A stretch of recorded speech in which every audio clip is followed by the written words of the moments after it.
Well, life is interesting at times. When I was a kid, my mom taught me to collect stones to use as a memory anchor. Something you could carry with you to help you remember loved ones. Usually they're smaller, polished, and quite pretty to look at. I continue this practice later into life. Whenever I visit somewhere, I collect a rock to help remind me of that visit.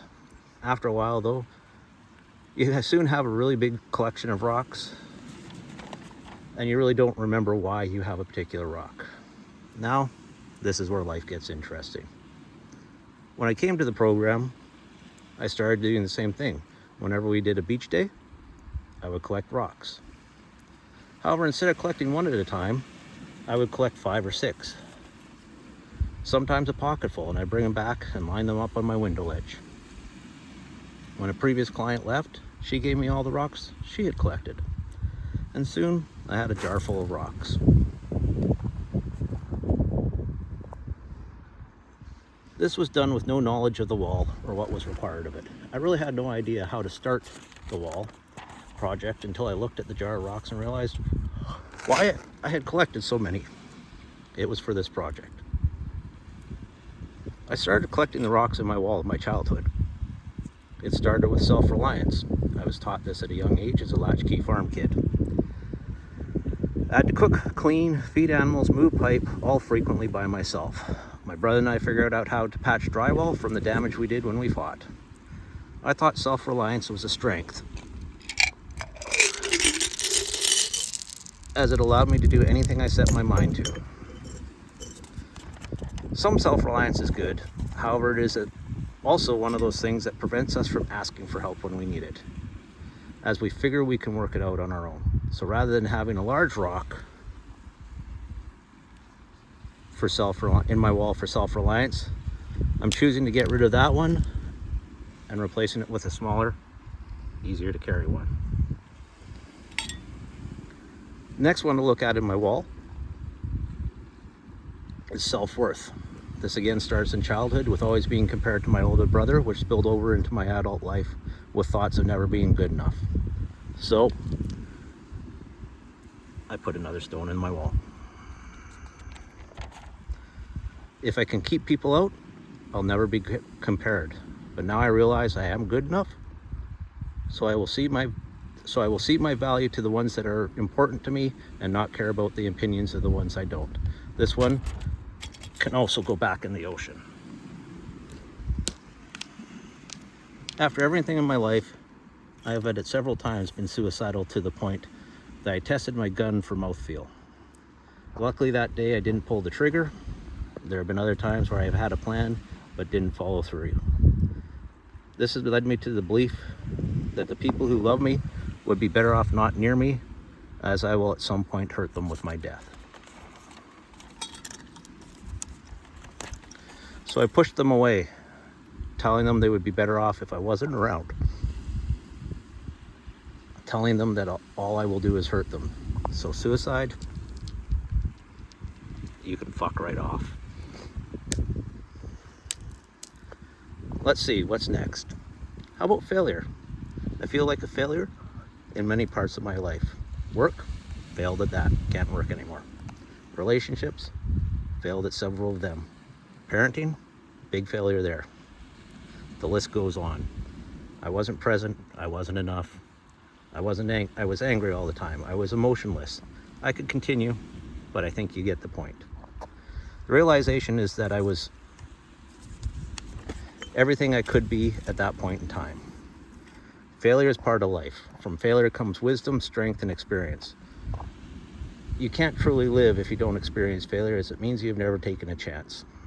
So while I would love to get rid of failure, it'll always be a part of my life and a part I need to welcome and embrace. But I will reduce the impact of failure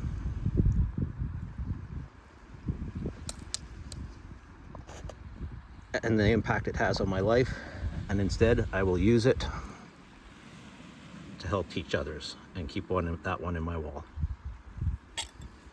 The last and most interesting of my many stones in my wall that I want to talk about is pride. Pride is very confusing. You can both have too much and too little. It can be your biggest stone or not exist at all.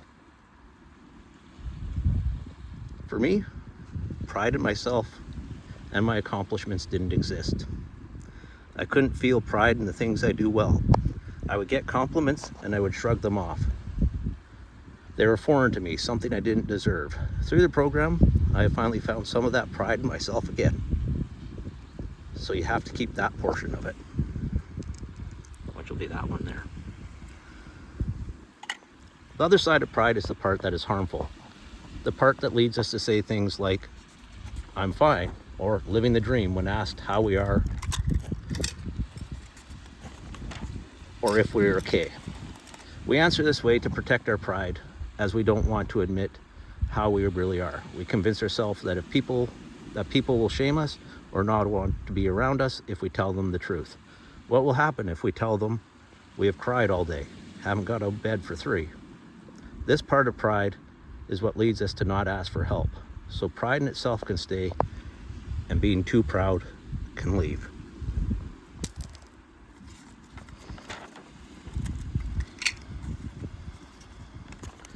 Stones from the beach is an interesting metaphor for my wall.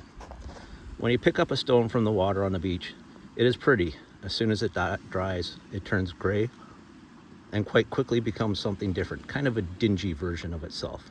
Much like the stones I've gathered while here, the stones in my wall have had different origins. Some I've gathered myself, some of them were given to me by other people or organizations. I've even given some to other people.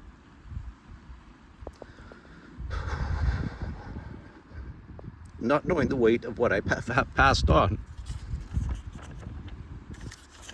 So to those I've unintentionally given stones to add to their own wall, I apologize. I didn't realize the burden I was giving you. One of the other things I found while I was here was feathers. And I would pick them up when I was out on my walks and bring them back.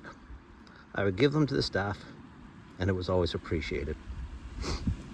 I gave a red-tailed hawk feather to one, and it had a great spiritual meaning for them.